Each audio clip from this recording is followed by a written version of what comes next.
Hello and welcome. My name is Ron Soto, and I'm here today to speak to you about detection challenges in cloud-connected credential abuse attacks. So let's get started. My name is Ron Soto. I've been in the industry for around 10 or 15 years. I used to work at Prolexic, currently working as Principal Security Research Engineer at Splunk. And like I said before, I used to work at Prolexic, then I worked at Aspida, a little bit of time in Akamai. I co-founded Hackmiami and Pacific Hackers. I also create my own CTFs, and some of them you may have heard of them. One of them was Command and Control, and the other one is No Quarter CDF. So let's talk a little bit about this. How the cloud permeates inside the perimeter. I think it's pretty clear at this point.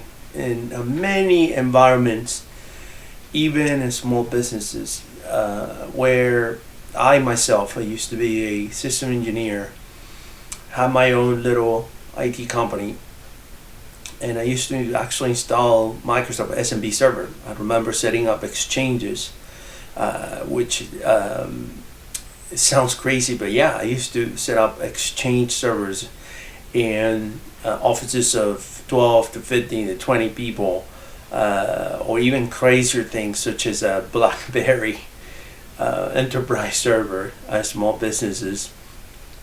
So, because that was the way things were supposed to go, and we didn't have the evolution of the cloud. Nowadays, you really don't need a domain controller. For example, in small businesses, in many large enterprises, you still do. Although we see things such as Atta taking over a lot of the market.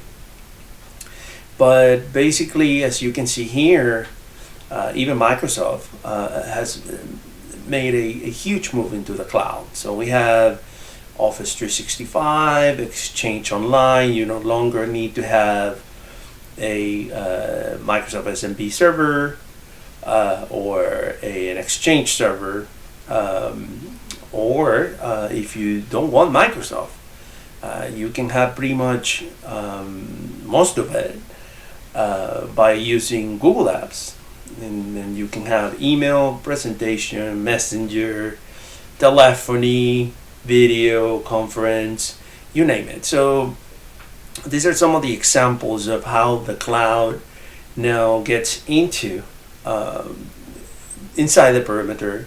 Many of those old servers, many of those infrastructure, which some of them referred now as mutable infrastructure, have gone away. The infrastructure at the cloud level is referred as immutable, where usually the providers basically apply the setup and updates and patches to it. You can also see in this slide that I actually placed a graph where other examples of things that we use almost on a daily basis, such as code repositories, for example, like GitHub or GitLab, or we have things that we use for deployment of technology or development of software, such as CircleCI or any other technology that is applied to the same end goal. So here's an example of basically how the cloud and the perimeter can basically merge together. We're going to talk about what we call a converged perimeter, and in this case we're looking at couple of examples. In this example, we're looking at Amazon Transit Gateway or Azure vnet. As you can see here, we basically are seeing environments where this type of service basically allows the cloud real estate to be part of your perimeter, and for all intents and purposes, for your users, this is invisible. They may be placing code, saving code, moving files, doing all kinds of operations, logging into a server via SSH, copying files across the WAN, pushing updates, and basically they won't be able to realize that some of those instances that they are interacting with are actually not part of your formal perimeter. They are indeed leased property, or leased or rented property, if you want to call it, from the cloud providers. So in this case, are two clear examples of how this can happen. This can also happen in an informal way, which I will cover later on in this presentation. For example, I call this the hot potato. Why? Because there's always seems to be not a clear idea. It's very clear for the providers, but for the customers, it's almost like a hot potato.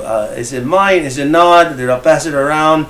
The truth is that many of these providers do have a line they draw into what your responsibility is as a customer that have plenty of cloud real estate and what they provide to you. And depending on the service model, we know some of the service models or the most popular service models from the cloud providers are things such as software as a service, platform as a service, and infrastructure as a service.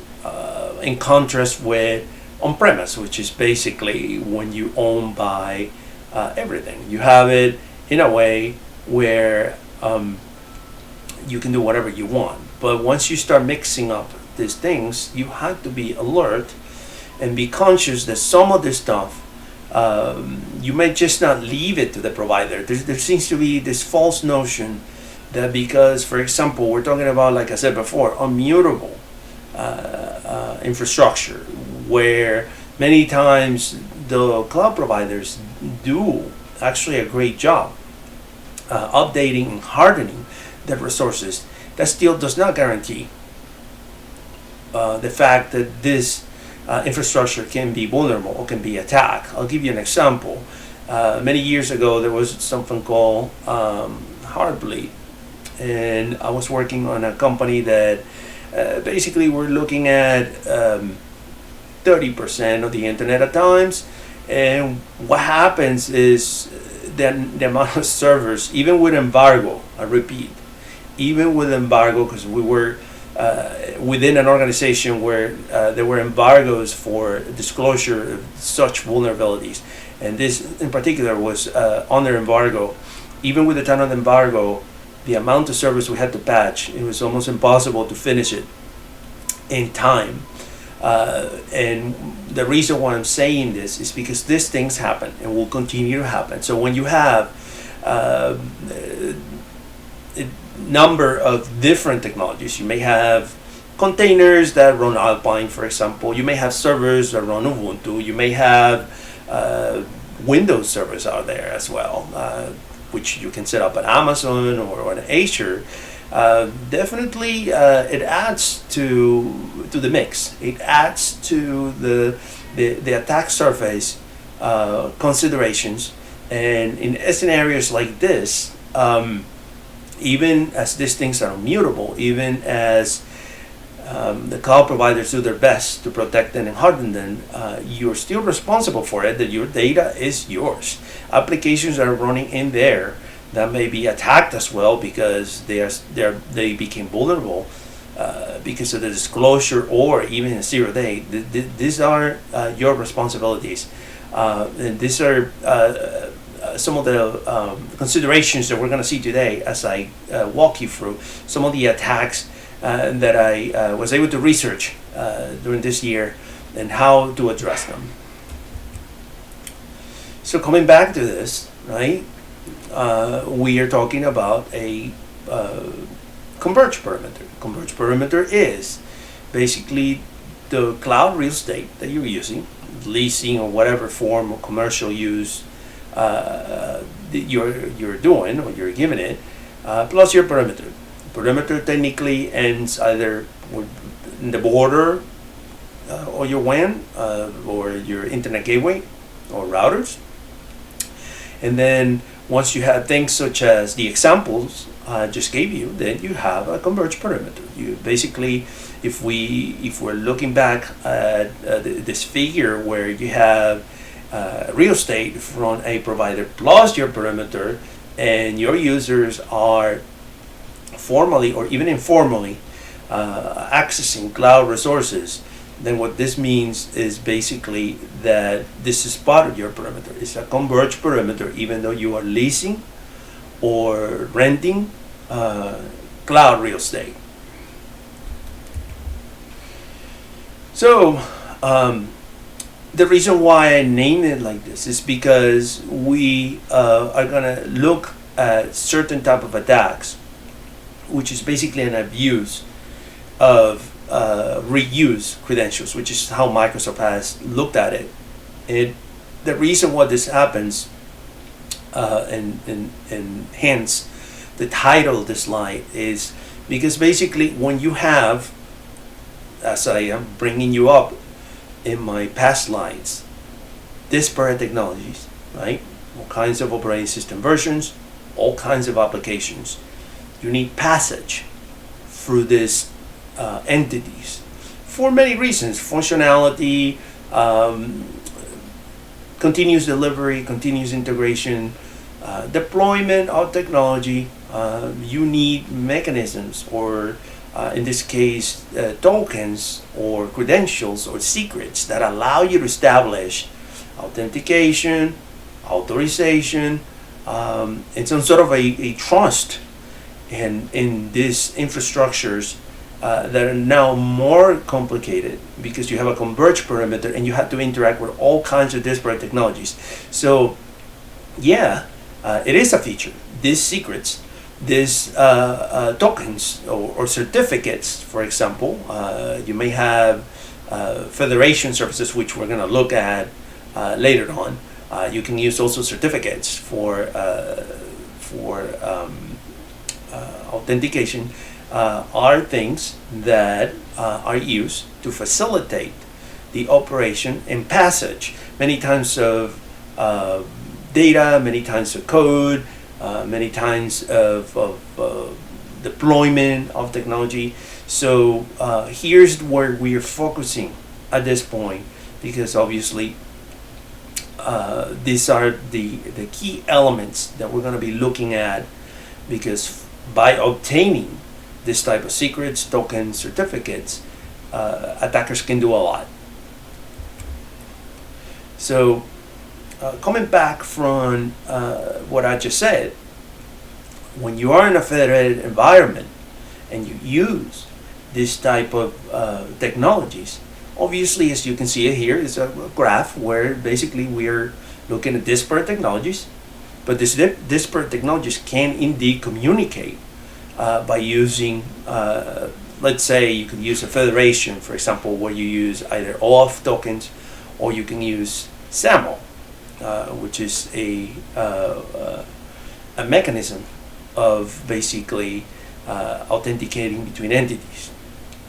And what this shows here is that this is the realities of what we're facing today when we're looking at the interaction of cloud technologies and all kinds of operating systems, mobile systems, remote offices, you name it. You need something that would allow the interaction, operation, and passage. And most of all, you need the users, at the end of the day, the operators, to use efficiently technology.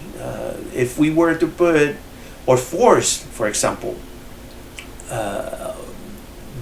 multi-factor authentication, for example, between many of these internal systems and external systems every time, this basically will become suboptimal, and basically all the benefits that we take from things such as continuous delivery, continuous integration, or even deployment of technology, that basically nulls it. That basically will slow it to a point where you have to consider, is this even worth it?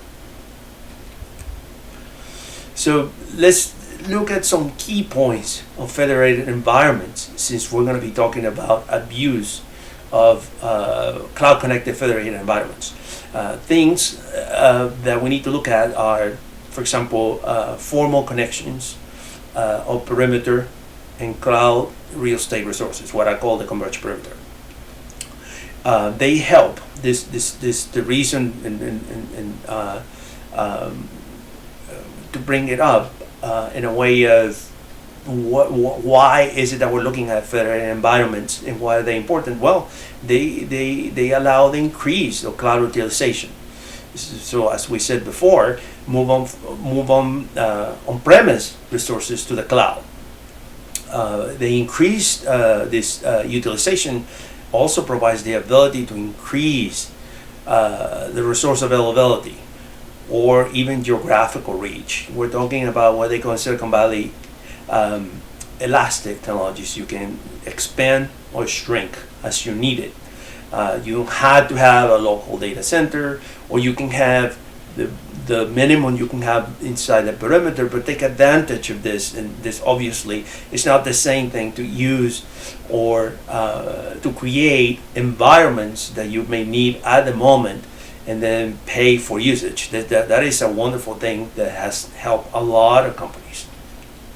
And like I said before, we're looking at standards that allows the passage of data, identification, authentication. That's why we're looking at things such as tokens, certificates, even passwords, and API keys, of course.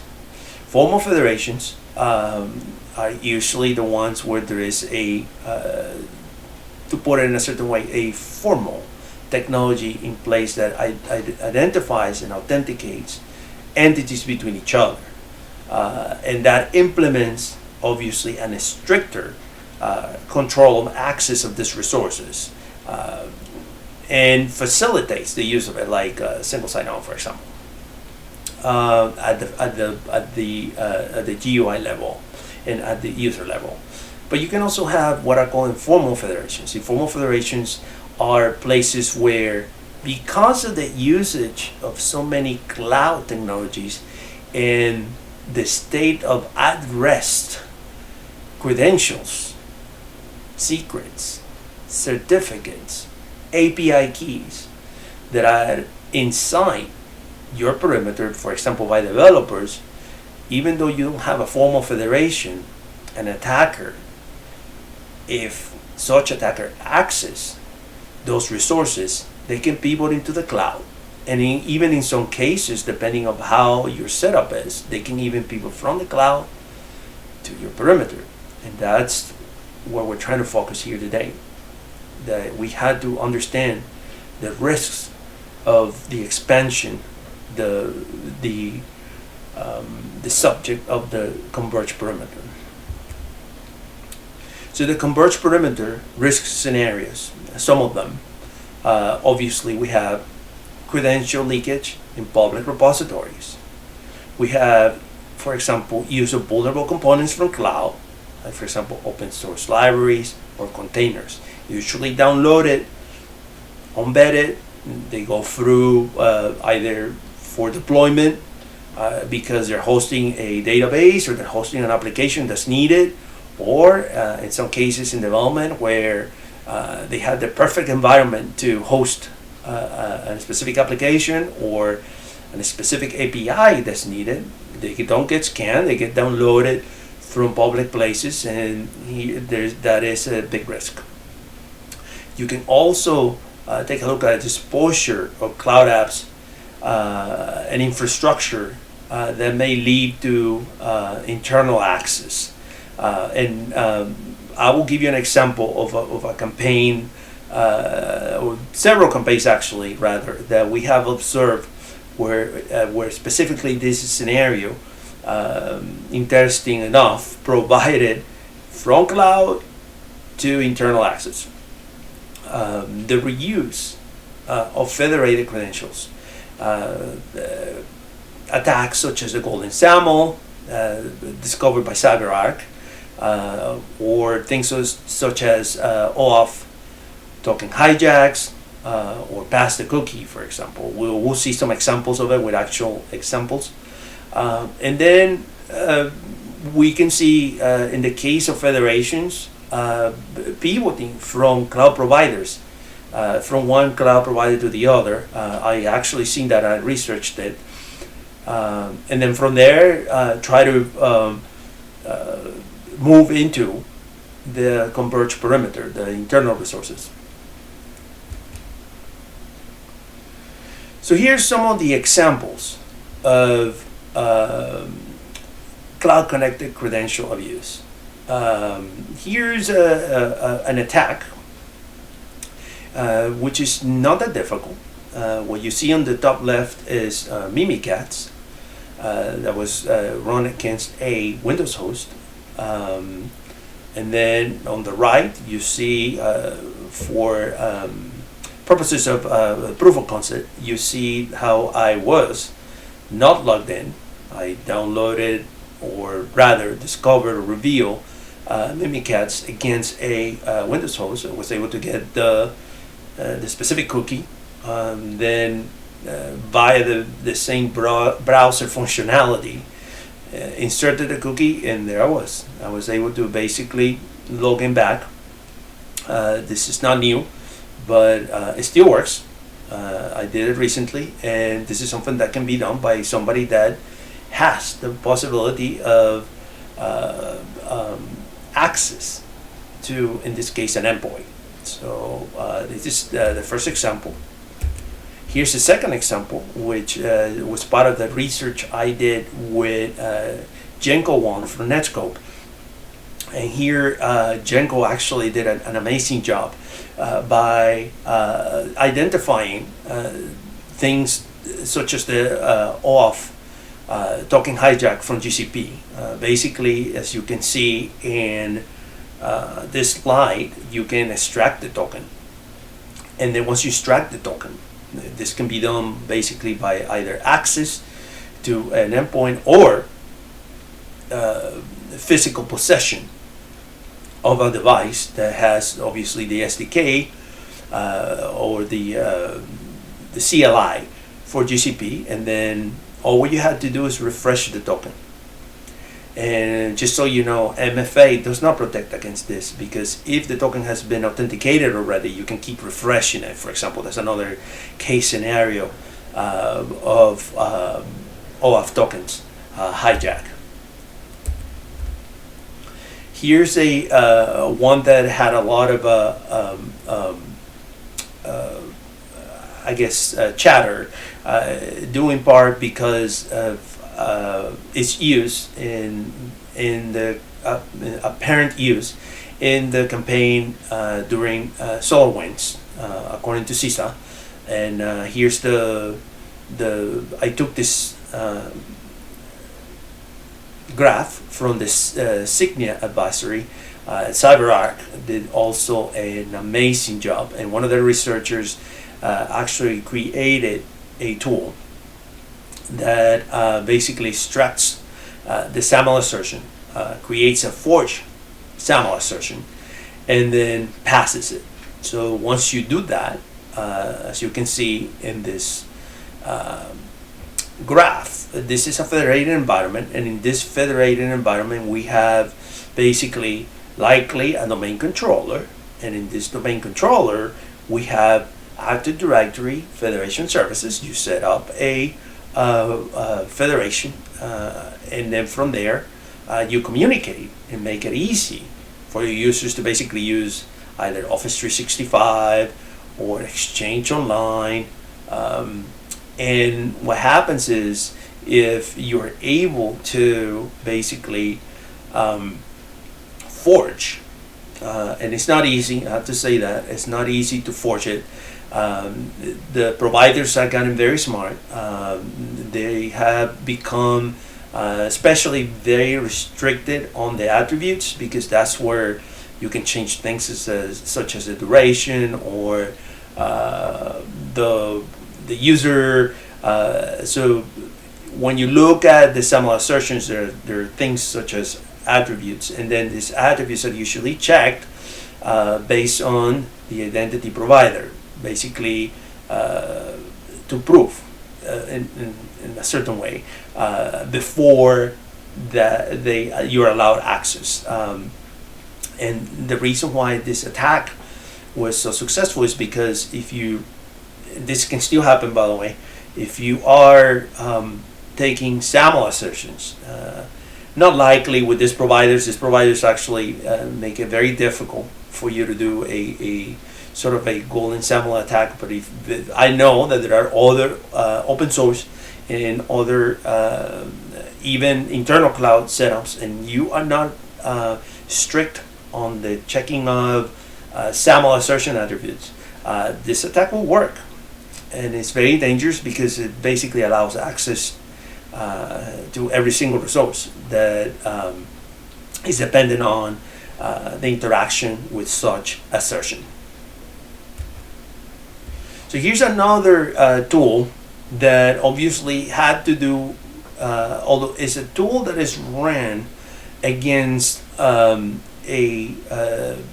likely Active Directory environment, however, can provide a lot and make work in federated environments. Coming back to the industry, Microsoft is still the leader. Microsoft is,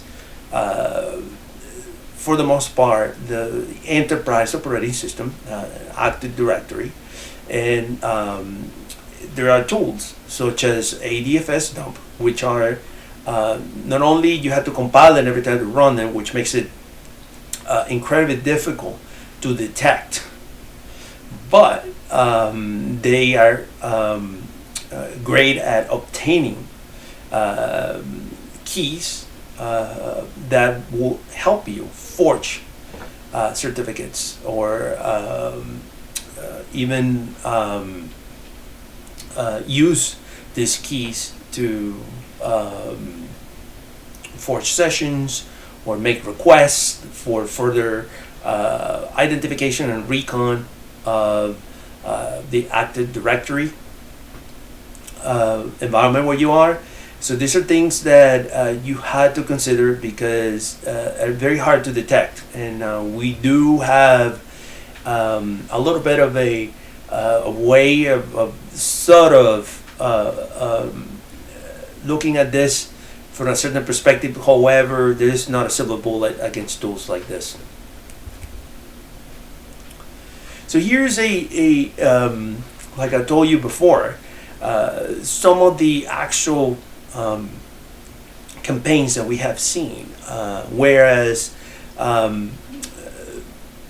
you go basically full circle. And how you go full circle? Well, okay, so let's say you have Exchange Online, or you have Exchange. Let's start with Exchange. Let's say you have an Exchange Online. You can many times we've seen environments where there is no multi-factor authentication.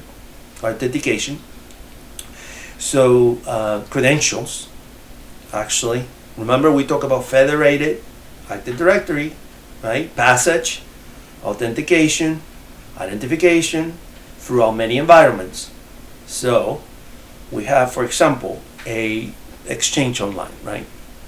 We have tools that we don't even need tools. We can actually, if this is, for example, was a misconfigured Exchange server, you can actually use PowerShell to elicit a response that will give you sort of a directory information, usernames. In some cases, even depends on how it was configured. A bunch of information that may allow you to target users or you can just simply try to brute force it.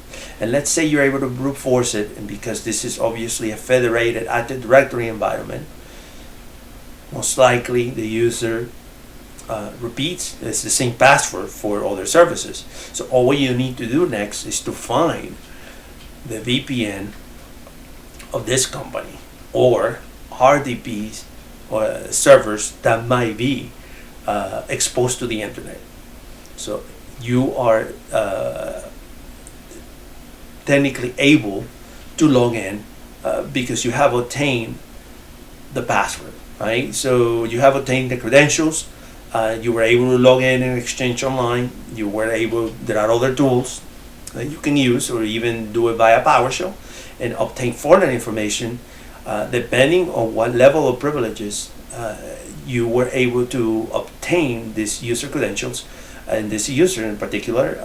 And then from there, you can log in and attack, extract further credentials, use things such as Mimikatz, for example. We looked at it in the past, the cookie example, or ADFS dump, which we also looked at, and then forge credentials, and then here's the full circle. You go back to the cloud. Now you're in GCP, you're in AWS, you're in Azure, and this is what I wanted to bring up to your attention today. This is happening right now. Unfortunately, many times the expansion of the cloud and the connection of such cloud that has brought a lot of benefits. Nothing better than, I go the old times. I went to my OWA. I remember I used to put OWAs with no multi-factor authentication or even VPN. It was seen as how cool we can access it and check our email. We don't have to go into the office, right? That was actually the original purpose of this thing. So the times have changed, and these things can no longer be exposed to the internet without some sort of protections. We've seen actually cases where hard-coded keys, API keys, passwords, and a code had led to breaking through either VPN. This just happened, by the way. This happens at Colonial Pipeline. They broke in via VPN that didn't have multi-factor authentication, or you can even exploit the VPN, like it has happened sometimes. And I can tell you this, because I see it and I've seen it. There are tons of RDP servers that don't have multi-factor authentication, and many of them are federated. And with that, then obviously you just had to execute your tools the best to your ability. And then if you wanted to be in the perimeter, either because you access via VPN or by RDP, then you can expand further into whatever real estate cloud properties these vulnerable environments have, which could be in any of the main providers that we all know and we're aware of. So as you can see, it's almost like a circle. You can go full circle. And now, let's say I was able to get into, or even break.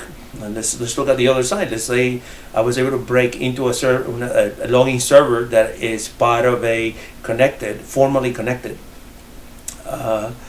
environment by one of those services that we just talked about. You will be able to basically access servers or even endpoints that will be reachable because of this extended network and converged perimeter. So this is basically something that complicates the current situation that we have, and sometimes it gets even more complicated where lines are not clear of ownership between the providers and the clients. And now we're seeing an increase in this type of attacks that obviously require the use of federated cloud-connected environments, which I would say are the perfect environment to do these types of attacks. All right. So with that in mind, how do we approach these attacks? Is there anything we can do? Yes, we can do. We can do a lot. We can approach these attacks, and this is something that has hopefully has started to happen in many enterprises. But because bringing back what I said initially, but because there's this false notion that somehow your provider is going to protect you, or you don't have to worry about it, it was not very clear, and it didn't help, to be honest. And this was one of the things that I realized as I was doing my research. The cloud providers, they want you to stay with them as far as analytics and as far as even obtaining logs from them is incredibly difficult. It has become easier lately, but before it was like talking different languages, schemas, and that poses a challenge for system admins, for AWS administrators, Azure administrators. Companies are trying to avoid marrying to a single vendor. So when every single vendor does not want to play with the other, all what this does, unfortunately I have to tell you because I've seen it myself, is impairs the security of other customers. Because when you have an environment that has multiple vendors, the best way is for all of them to collaborate. The best way for all of them is to provide the easiest way to visibility into their environments. And that's what I'm trying to approach here. The approach that we did here is we already know we can observe and analyze the endpoint, right? So we'll give you some of the things that I've seen related or associated in these attacks. Things such as the extraction of certificates or keys, tools like certutil.exe, uncommon processes running in servers. All of a sudden, that may give away, for example, the use of ADFS dump. Things such as registration or registry keys, rather, used for privilege escalation, or the use of mimikatz, which for the most part, a lot of the vendors can detect pretty good.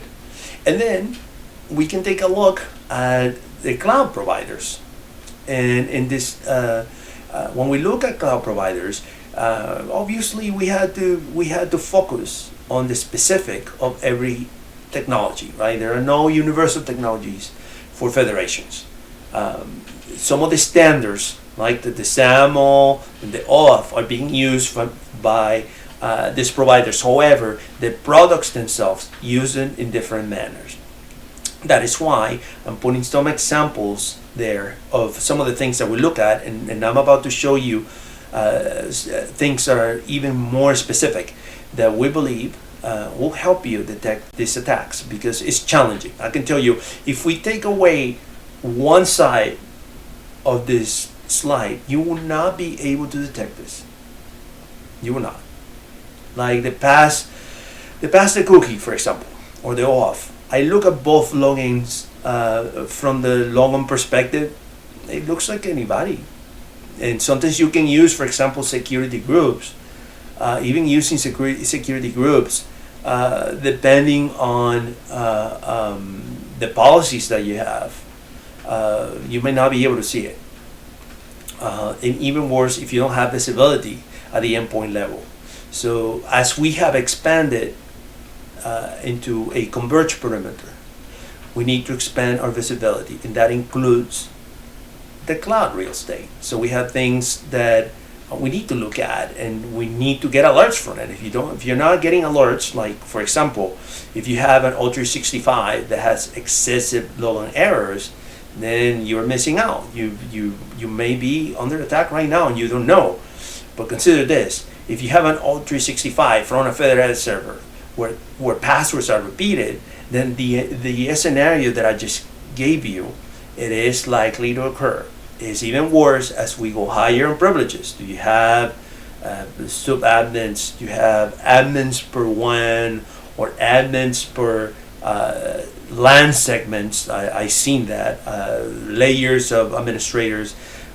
These are things that you had to consider that if they get compromised, they may indeed provide access to all these resources.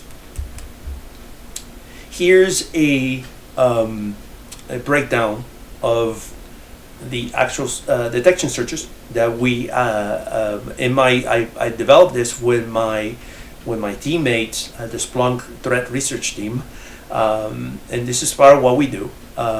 So here's some of the TTPs that we're looking at. Endpoint, for example, they use a certutil.exe, which basically allows you to see the execution of it, which is usually very rare. This is not something that happens commonly on common processes on Endpoint, which may give you the presence of the execution tools such as ADFS dump, for example, registry keys used for privilege escalation and persistence. This is T1546 012. Then we have things such as Mimikatz, which is we can detect pretty good. This is credential access, which is T1003.001. This is obviously MITRE TTPs, and we even have a known one that is actually Mimikatz via PowerShell, an event code 4703. Remember, for you to have this, you need a sysmon policy and you need a GPO that would allow you to get the event IDs that you need. Most of these event IDs are not audited by default, so you need visibility, but the visibility requires several steps. Just like the cloud, you had to select sometimes you need to sort of sync your logs somewhere, and then they need to get picked up by some servers that then sends it somewhere else, and this can be actually cumbersome. You had to do your homework at the endpoint as well. You have to have a strict sysmon policy with all its consequences. There will be a lot of logs. They may have to be rotated. There's a log life cycle that you have to consider, and of course, with EVTX type of auditing, you have to know the right GPOs and apply them. And after that, obviously, you need a place to retrieve this. It doesn't have to be Splunk. It can be EOK or any other SIM, or you can build your own SIM, right? But the bottom line is the events will be the same. The logs will be the same. So let's move on, and now let's take a look at the actual cloud TTPs. So for example, we have things such as AWS SAML access by provider, user, and principal. We have this one is a giveaway. AWS SAML update entity provider. This is usually when some of the attributes are modified. This is something that is not very common and that you should have an alert for, and it needs obviously to be logged properly. You have things such as excessive single sign-on logon errors, service principal in O365. That's also an event in itself that needs to be monitored, or the addition of a service principal. That's also an event that needs to be considered an event to be monitored by itself. And of course, O365 new federated domain. Remember when I told you about pivoting from cloud to cloud? I was able to do that by basically adding a new federated domain.